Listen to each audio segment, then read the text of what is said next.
Kim Chu, nag-road trip kasama ang mga pamangkin. Paolo Avellino, nag-post naman ng kanyang workout routine.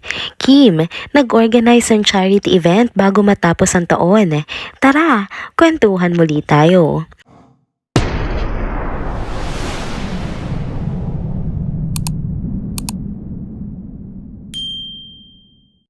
Hello mga ka-trenders! Welcome back muli sa ating channel. Kung bago pa lamang kayo dito, huwag nang kalimutang mag-like, mag-subscribe at i-hit na rin ang bell notification para lagi kayong updated sa mga balitang trending at napapanahon. Happy Monday mga ka-trenders! Nagbabalik tayo para sa isa na namang masayang kwentuhan patungkol sa ating mga paboritong celebrities. Ngayong araw, isang fresh at nakakatuwang update ang hatid ko sa inyo mula kay Kim Chu at Paolo Avellino. Umpisahan natin ang kwentuhan sa masayang bonding moments ni Kim kasama nga ang kanyang mga pamilya. Sa unang tingin pa lang sa mga litrato at video, ramdam na ramdam mo na ang good vibes. Sa road trip na ito, kasama ni Kim Chu ang kanyang ate Lakam at ang kanyang mga cute na pamangkin. Makikita natin si Kim na nakafocus sa pagmamaneho. Ang cool at relax ng vibes niya habang nagdadrive ng kanyang endorser car. Syempre, hindi niya pinalampas ang pagkakataon na gamitin ang sleek at stylish na sasakyan na ito para sa kanilang masayang getaway. Sa sunroof ng sasakyan, makikita ang mga pamangkin ni Kim na super enjoy at todo explore sa tanawin habang nakasilip sa taas. Sobrang aliw ng mga bata. Hindi maitatanggi na memorable ang trip na ito para sa kanila. Ramdam mo rin na hindi lang para sa kanila ang saya. Si Kim mismo, kitang-kita na masaya rin na makasama ang kanyang pamilya. Napakasimple ng ganitong bonding moments pero sobrang precious. Isa pang napansin ko, chill na chill lang ang mga nasa likod. Si Ate Cam na mukhang natutuwa sa mga shenanigans sa mga bata. Typical tita energy ang dala ni Kim sa trip na ito. Kaya naman sobrang relate tayo sa ganitong eksena.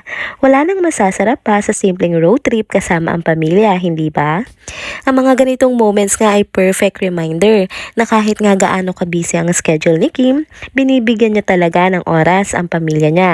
Isa rin ito sa mga dahilan kung bakit mahal na mahal siya ng kanyang mga fans, ano? Hindi lang siya dedicated sa trabaho, kundi pati na rin sa mga taong mahalaga sa kanya. At ayun na nga mga ka-trenders, isa na namang masayang update ang hatid ko sa inyo ngayong araw, 'di ba? Patuloy lang kayong tumutok dito sa channel ha para sa iba pang good vibes stories mula kina Kim at Paolo. At syempre, sa mga family moments na kagaya nito. Next topic naman tayo mga ka-trenders. Habang nag-e-enjoy nga si Kim Chu sa family time niya, ibang klaseng bonding naman ang ginawa ni Paolo Avellino sa kanyang sarili. Isang intense at focused workout session. Sa kanyang updated IG story, makikita si Paolo na nasa isang modern industrial na gym. Walang arte, naka-black sleeveless shirt siya, black shorts at puting medyas na bagay sa kanyang sporty sneakers. Sa kanyang jump rope exercise, kitang-kita ang determination at pagiging physically active niya. Ang ganda rin ng ambience ng gym na pinuntahan niya. May natural lighting na pumapasok mula sa bintana at may mga simpleng halaman sa gilid na tila nagbibigay ng fresh vibe. Perfect spot para sa mga seryosong fitness goals ni Paolo. Habang busy si Paolo sa kanyang workout, sinabahan pa niya ito ng chill na background music, ang kanta ng Glass Animals na Lost in the Ocean. Ang lakas ng relaxed vibes kahit nasa kalagitnaan siya ng pagpapakondisyon ng katawan. Kung titingnan, parang may inspirasyon nga si Paolo, no, para maging consistent sa fitness journey niya. Alam natin na kahit kano ka-busy din ang schedule niya sa trabaho, nahanap pa rin niya ang oras para alagaan ang kanyang sarili. Kaya siguro laging fresh at fit at poging-pogi ang dating niya sa mga proyekto at mga public appearances niya kahit na nga ang simple-simple lagi ng mga pananamit niya. Sa pagitan ng family time ni Kim at gym time ni Paolo, mukhang parehong productive at balance ang kanilang araw, ano? Ano kaya susunod na pasabog nila sa social media? Abangan natin yan mga ka-trenders. Last topic naman tayo mga ka-trenders. Bago matapos ang taong 2024, muling pinatunayan ni Kim Chu, ang ating Chinita Princess, na ang diwa ng Pasko ay nasa pagbibigay at pagmamahal sa kanyang kapwa. Sa kanyang inorganisang charity event, ibinahagi ni Kim ang kanyang oras, enerhiya at puso para magbigay ng tulong sa mga nangangailangan. Makikita nga sa mga larawan na kahit simple ang suot ni Kim, plain white shirt at cap, litaw na litaw pa rin ang kanyang natural na kagandahan at saya habang abala siya sa pag-aasikaso ng mga relief packs. Kitang-kita rin ang excitement niya habang pinamumunuan ng team na tumulong mag-impake ng mga goods na naglalaman ng iba't ibang pangangailangan tulad ng pagkain, hygiene kits at iba pang essentials. Sa kanyang caption, buong pusong ipinahayag ni Kim ang pasasalamat sa lahat ng tumulong upang maisakatuparan ang charity project na ito. Narito nga ang kabuuan ng kanyang post. Every year, we are blessed with the opportunity to give and receive, not just in material ways, but through the simple acts of kindness, love, and understanding. As 2024 ends, I am grateful for the people who have shared their hearts and for the lessons learned through both giving and receiving.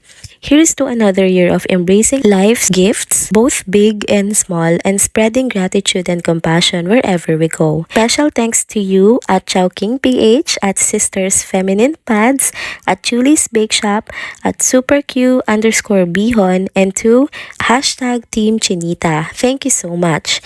Hindi lamang material na tulong ang ibinahagi ni Kim, nag-iwan din siya ng mahalagang mensahe tungkol sa kahalagahan ng malasakit, pag-uunawaan at pagmamahalan.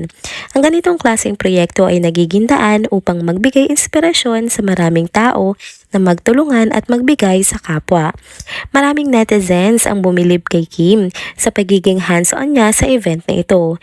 Hindi lang siya basta nag-organize, kitang-kita rin ang kanyang dedikasyon mula umpisa hanggang dulo.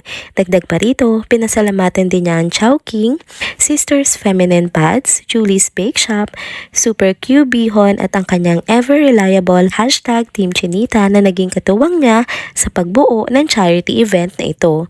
Ang mga ganitong proyekto ni Kim ay nagpapaalala sa atin na ang tunay na diwa ng Pasko ay hindi nasusukat sa dami ng regalong natatanggap o naibibigay. Ang mahalaga ay ang malasakit at pagbabahagi ng pagmamahal sa kapwa. Sa pagtatapos nga ng taon is itong paalala mula kay Kim na patuloy nating yakapin ang kabutihan, pasasalamat at pagmamahal. Hindi lang tuwing Pasko, kundi araw-araw. And there you have it mga ka-trenders.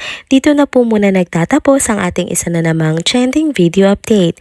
Salamat sa inyong pagsubaybay at pagsama sa akin hanggang sa dulo ng video na ito.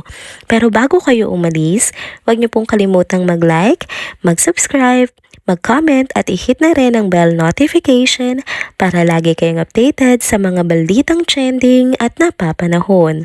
Kita-kits sa susunod na video. Paalam!